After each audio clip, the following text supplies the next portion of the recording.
Good morning, everyone. My name is Hua Bui. It is a great honor to be the president of the Actuaries Institute in 2020 and a real pleasure to speak with you today. Most people know me as a life insurance actuary and a consulting actuary, but I actually started my career in superannuation. And recently, I worked with actuaries and data scientists across life insurance, general insurance, superannuation, and banking. This profession means a great deal to me. I've been an actuary for 32 years, and 4 members of my family have actually now completed the actuarial course. Like you, I want to ensure that actuaries continue to be influential across our economy while making a real difference to the community. Let me start by saying that I believe our profession is in great shape. We continue to grow. In 2019, membership hits 5,000 for the first time. Our work is diverse. Our members continue to play a pivotal role in insurance and superannuation, our traditional areas of practice.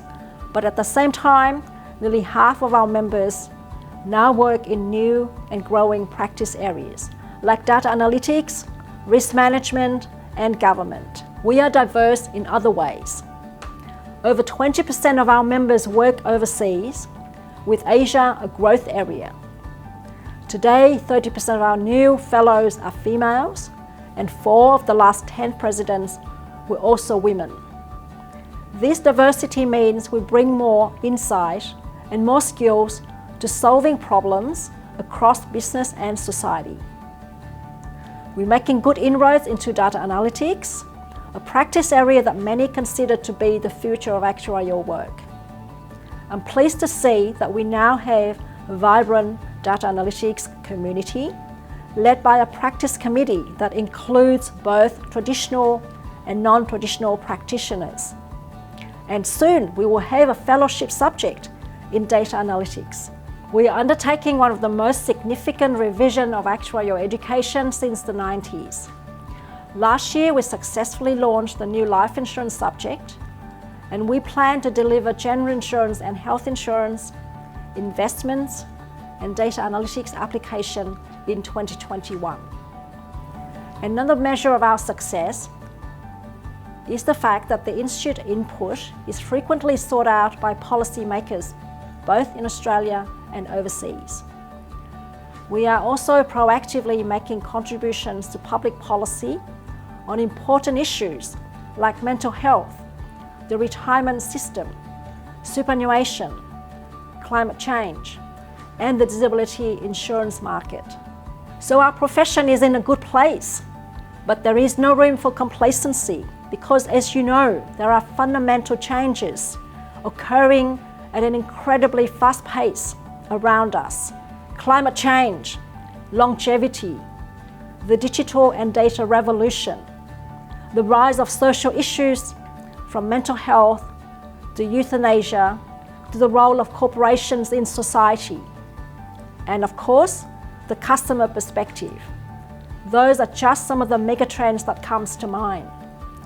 In thinking about how actuaries should respond, I'm conscious of Bill Gates' statement that we always overestimate the change that will occur in the next 2 years, but underestimate the change that will occur in the next 10. His advice: don't let yourself be lulled into inaction. Our destiny depends on how well we respond to the long-term and fundamental changes that are coming.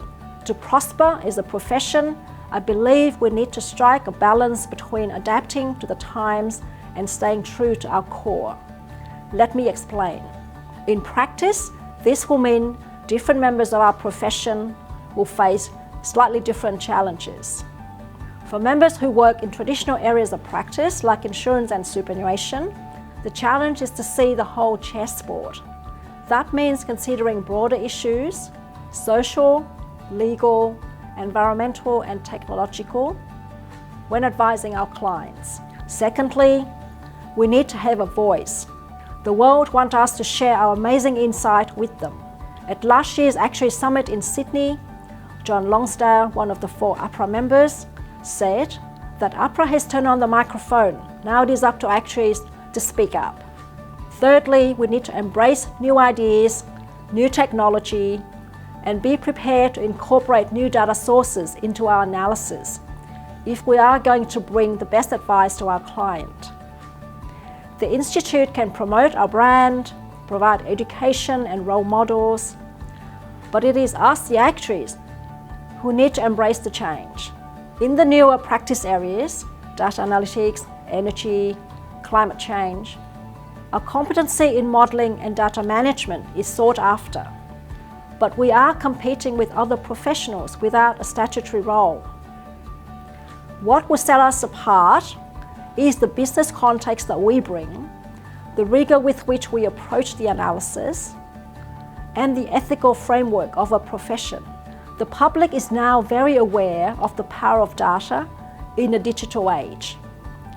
But there is also a growing concern about the potential for the abuse of data and the inherent bias in the data that can be perpetuated in artificial intelligence algorithm.